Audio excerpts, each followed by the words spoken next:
bagong Toyota Wigo 2024 Wigo G. Ay, B-boy, nakangiti ka pa dyan. Pasensya na, medyo madumi, pa-car wash pa ako.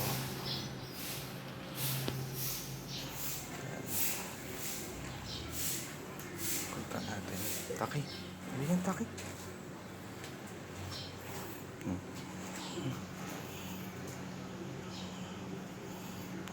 Pasensya na, medyo maalog yung video, medyo wobbly maglakad, amputee tayo. Bem, tabi dyan Bem.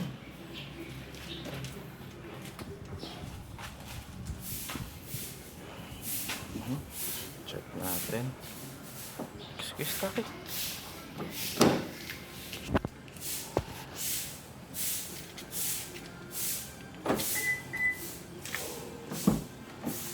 Check natin yung loob.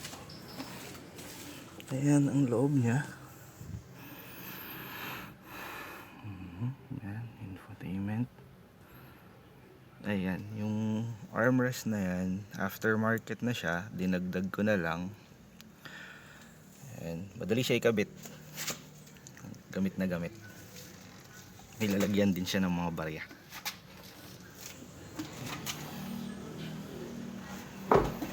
Second row. Ayan, luwag. Maluwag siya.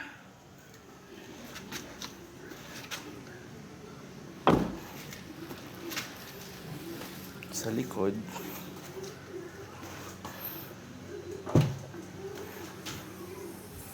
ayan, maluwag siya sa likod. Binilang ko na rin pala siya ng deep dish na mating para dito sa likod. Pasensya na, medyo may kalat-kalat. Bili pa ako ng bag para dyan.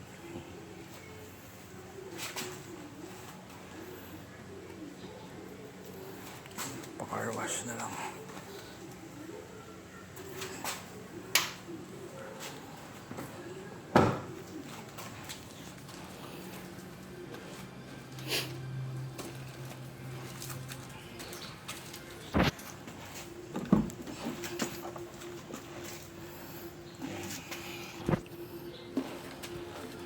So far, sa 2 linggo mahigit namin nagamit tong kotse, ayos na ayos siya. Ayan. Pasensya na. Nga pala, sa nagtataka paano mag-ano ang amputee, ayan, binebend ko lang yung prosthesis ko, sinaside ko lang siya, medyo nakadikwatro, tapos left foot ang gamit ko sa gas saka sa brake.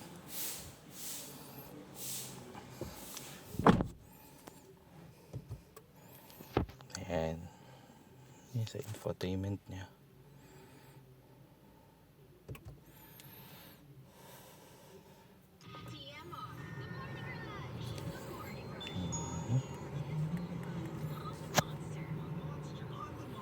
Ayan, sulit na sulit tong gamitin tong sasakyan na to. Napakatipid sa gas, hindi matagtag. Kaya lang, tandaan nyo lang, pagkalabas ng sasakyan nyo sa kasa, check nyo yung gulong, baka magtaka kayo paglabas bakit ganun matagtag. Paglabas sa kasa, medyo mataas yung PSI ng gulong, pabawasan nyo na lang, punta kayo kagad sa gasoline station, pabawasan nyo. Nasa inyo kung gusto nyo 35 or 33, mga ganun. Pero sa akin, sinusunod ko lang yung nasa pinto na 35. Ayos naman, goods na goods naman. Tipid siya sa gasolina. Halos araw-araw ko sinusundo misis ko sa Alabang. Taga dito kami sa Salitran, Dasma, balikan. Ayos, so far may mga simpleng side trip pa. Matipid sa gasolina. Tapos nagsasabi mabagal daw kasi 1.0. Di naman, ginagamit ko sa expressway, goods naman. Hindi naman siya hindi rin siya bulihin kasi hindi na siya ganun kaliit.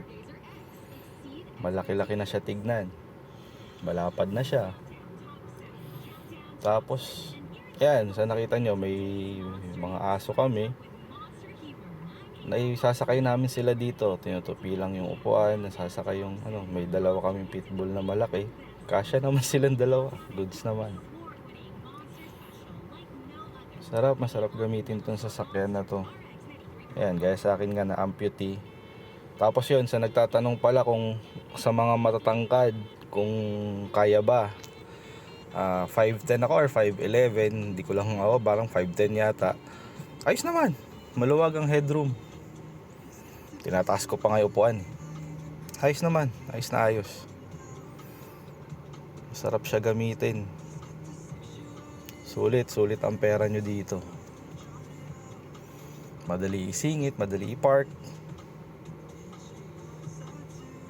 Tapos yung sa headlight niya, ang liwanag. Yung fog light niya, lalo gamit na gamit din, ganda. Lalo na to, yan, yung built-in na free na dashcam na yan, yung kasama na yan, ang ganda, ang linaw ng video niya. Kung gusto niyo makita yung videos, meron akong naka-upload gabi sa kaaraw na video. Malinaw siya, sobrang sulit. Saka yung backing camera niya, ayos din. Sa infotainment naman, sulit na sulit yan. Gamit na gamit ko, gawa ng pagka sinaksak ko yung phone ko, rekta, naka Android Auto na siya. Gamit na gamit sa Waze or sa Google Maps. Spotify, rekta na din. Sa speakers, maganda speakers. Tapos ano pa ba? Yan, yung mga gusto sa bilis, ayos naman, hindi naman siya mabagal. Pero kung racing ka, iba yun. Pero overall, kung gusto mong chill ride, maayos na sasakyan, maaasahan, to sulit to. Sarap gamitin araw-araw. Enjoy siya gamitin araw-araw. Yan. Maraming salamat. Susunod magdadagdag ako ng video doon sa mga accessories naman na binili ko. Salamat.